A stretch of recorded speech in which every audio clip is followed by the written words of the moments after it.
This is the Post Shift Podcast, a raw look at the hospitality industry. So how's biz? Hey, you know what? It's been good. Like, Yeah?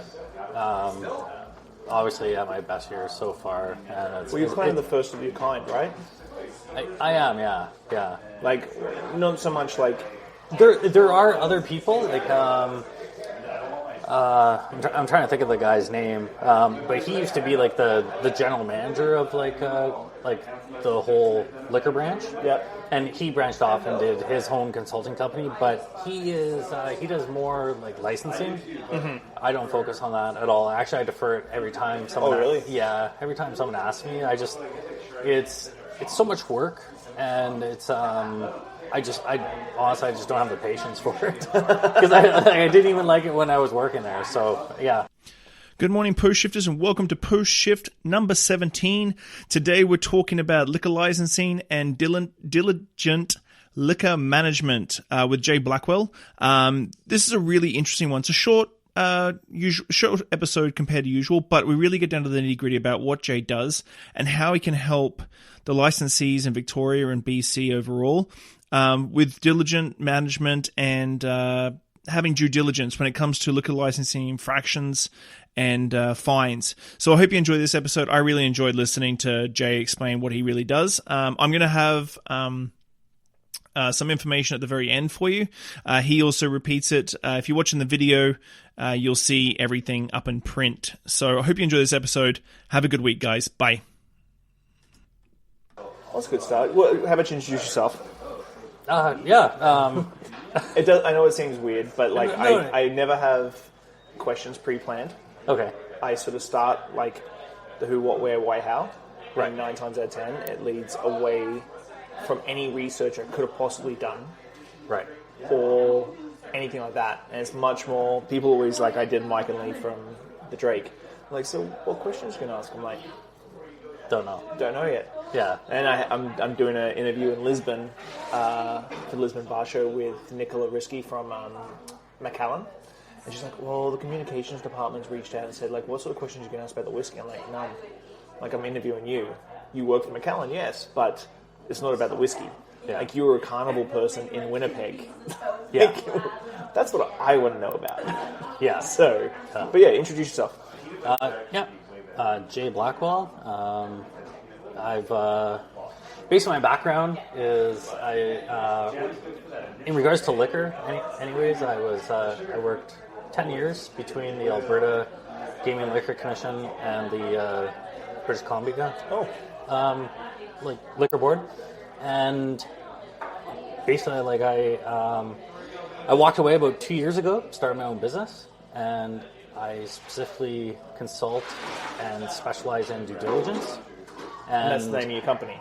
Yes, yeah, diligent liquor management, and basically that's my focus is like trying to get people like duly prepared beforehand, before they run into occurrences, and with the liquor branch, because basically the way the legal basically the way it works with the liquor branch is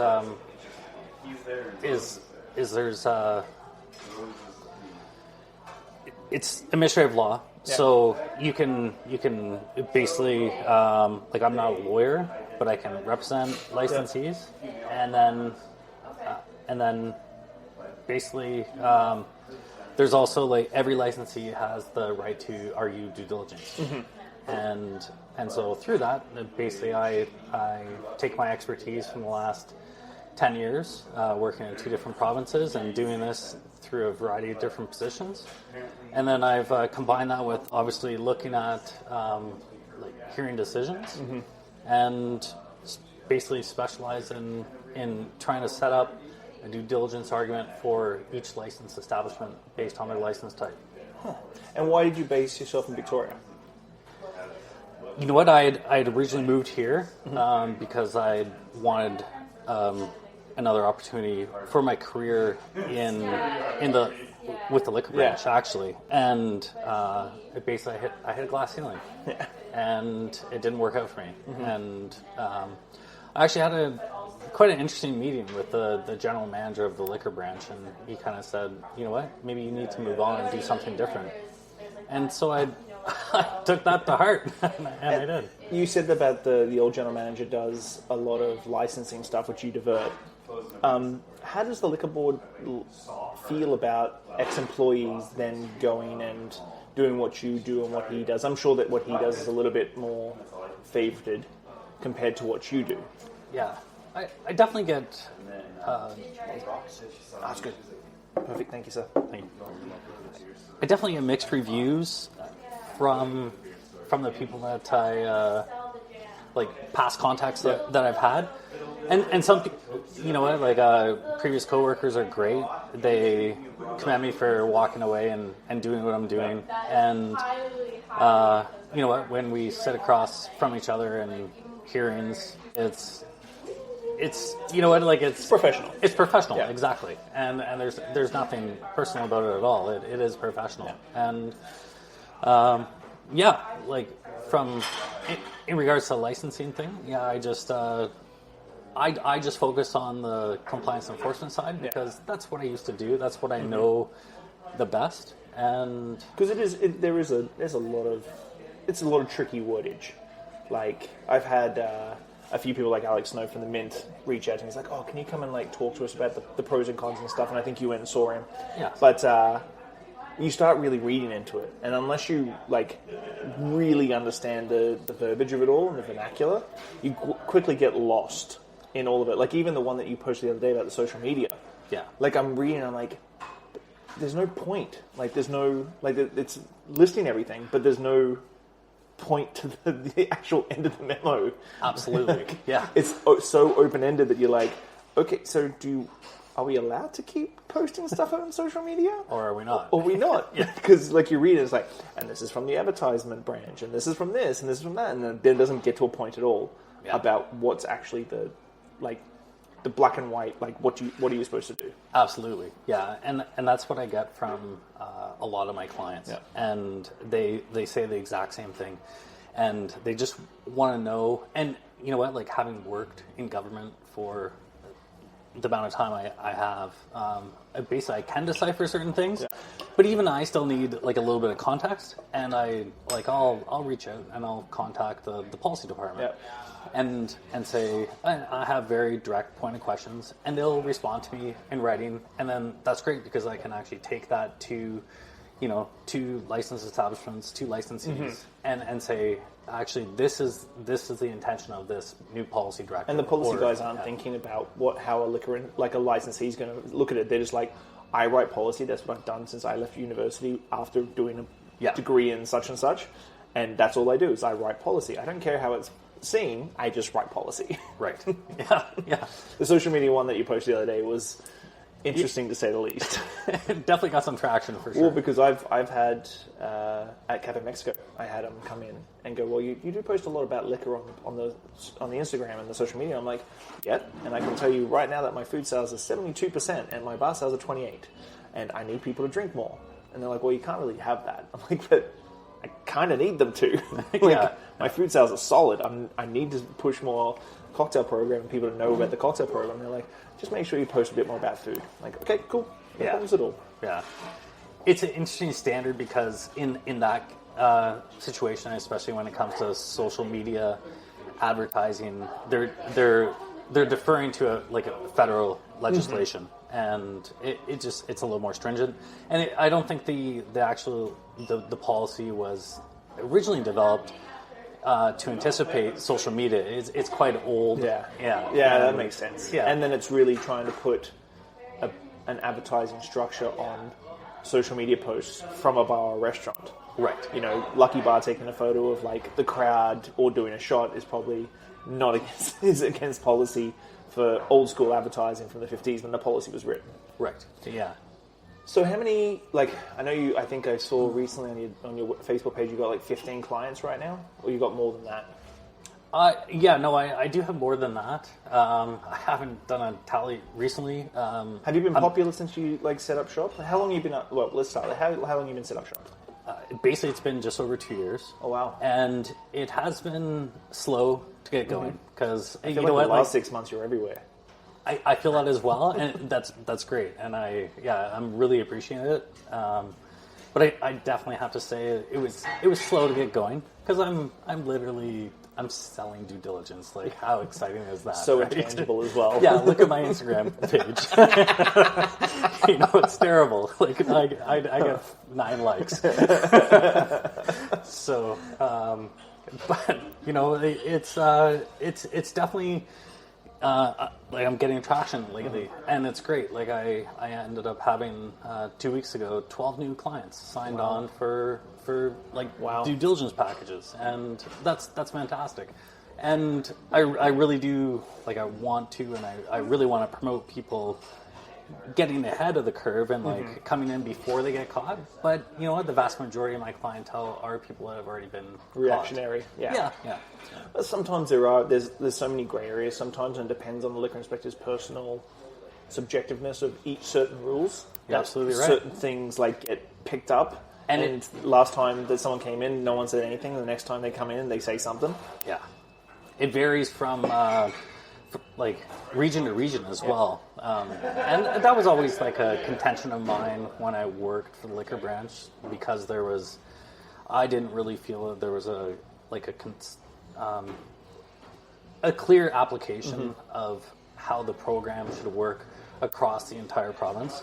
It really was left up to, like, there's a deputy general manager who runs compliance and enforcement, the division, and then it differs down to, now it's 4 regional managers, and those regional managers obviously have their own jurisdictions, and there's always been, you know, certain things are run differently in Vancouver versus Victoria versus the interior, and I always kind of thought that there should be a equal application. I hear about it all the time. Of course, yeah. And what I've, like, obviously having had that experience and then now doing what I do, I look at the other side, and I kind of pick up on how things are being applied or not being applied, or what's the flavor of the month as well, and I try to kind of read between the lines and get that information out to licensees as well, and prepare them. Yeah. So have you had anyone who's starting to open up a new concept in Victoria come to you and go, okay, well, this is my sort of, because I see what you do, and there's a couple of times I've done it, like created a new concept that hasn't been seen in Victoria, and I've had some people go, well, that might be pushing liquor licensing. Have you had many people come to you and say, hey, like, listen, I've got this idea for something. I'm not sure if it's legal, though. I have had that. Yeah, for sure. And, you know, you've waded into it just recently in past conversations that we had. And I was approached right when I was starting about shafts. Yeah. And actually, bottle. Yeah, exactly. And doing that on a larger scale and having something that's basically pack in your your camper and take with you, right? Yeah. Is it legal? Exactly. Well, because there is a lot of things. Like, I always funny because I was talking to my wife yesterday, and we were I've always had a dream about doing a cocktail bus or a cocktail wagon that I would be able to ship around to different events and have like a cocktail lounge on wheels.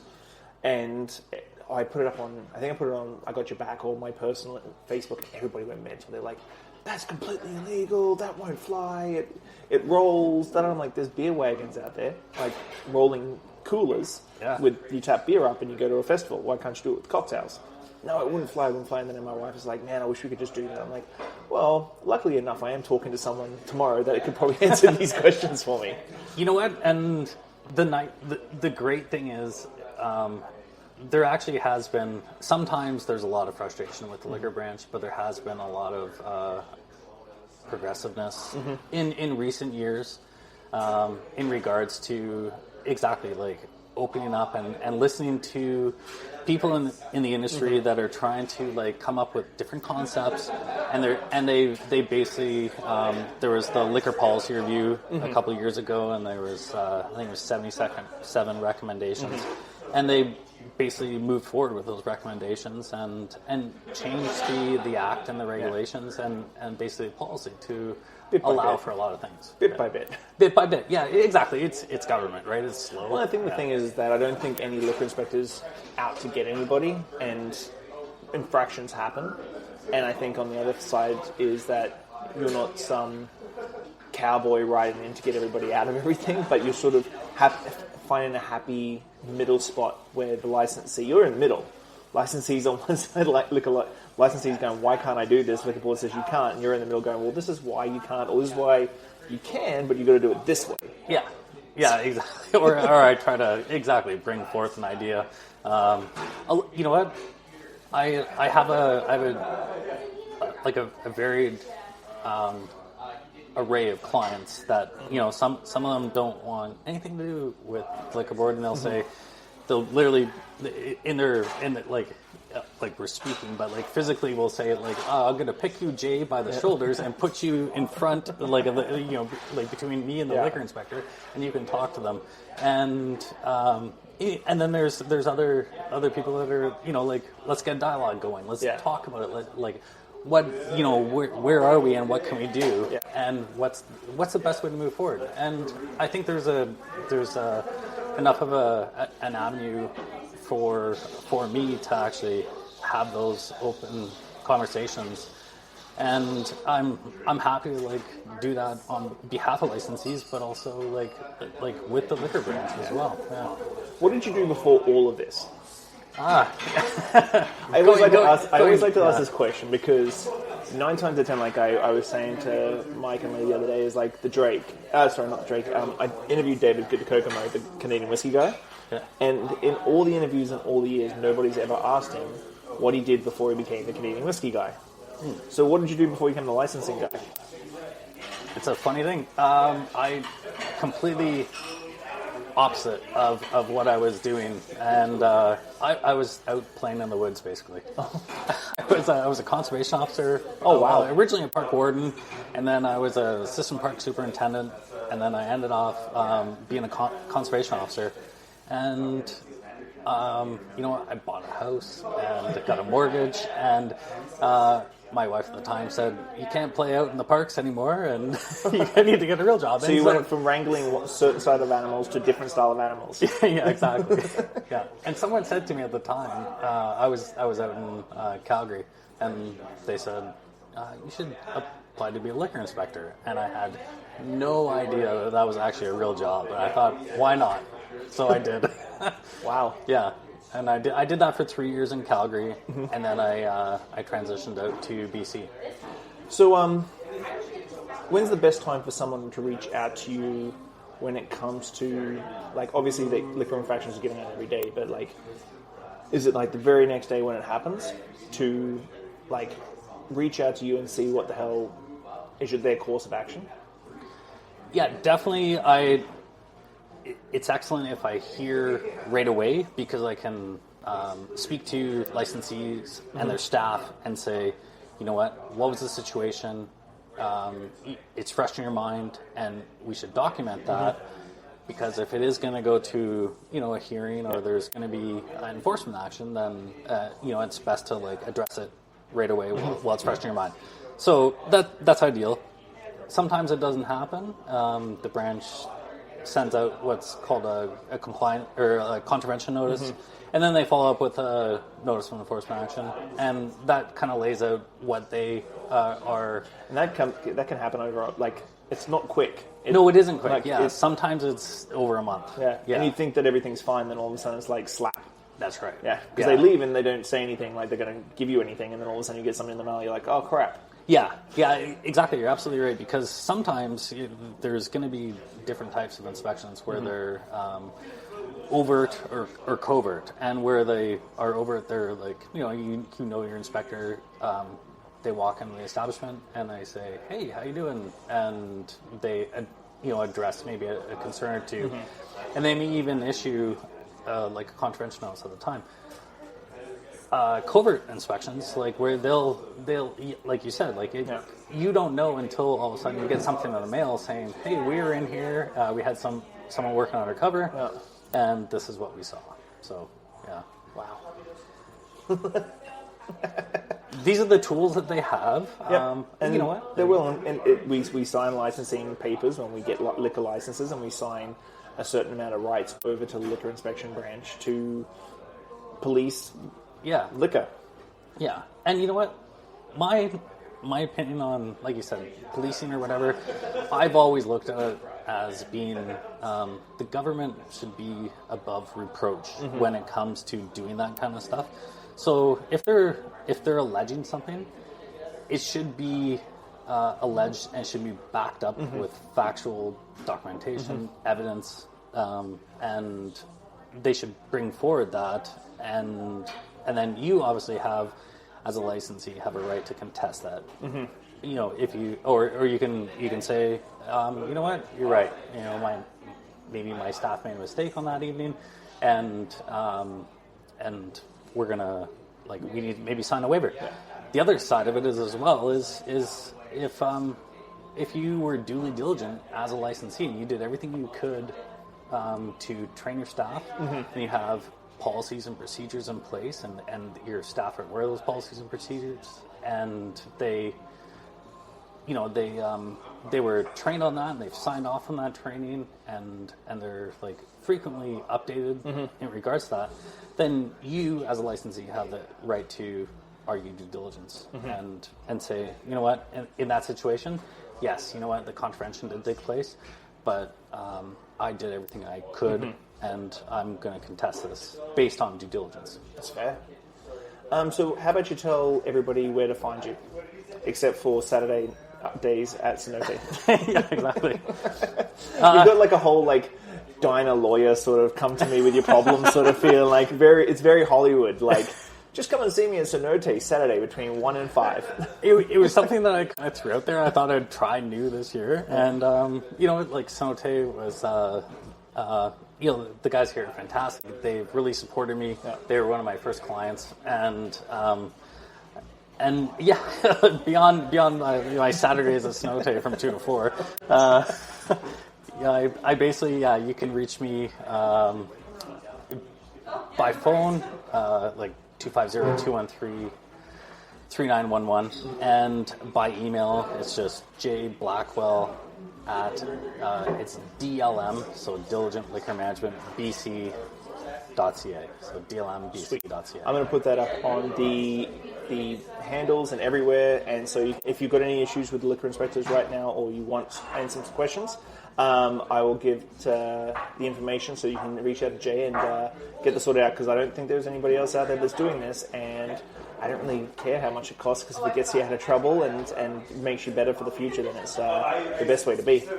Thank you very much for sitting down, buddy. Thank I know you. that you're a very busy man, so I appreciate it. I really appreciate you meeting with me. Thank you. Thanks, buddy. Thanks, Post Shifters. I hope you enjoyed that episode. If you're listening, whatever platform you're on, give me a good rating, subscribe, listen along. I'm going to keep going. I really enjoy sitting down with people and learning where they're from, what they did, and how they got to where they were. So if you love it, give me a good 5 stars. If you don't, give me 1 and I'll try harder.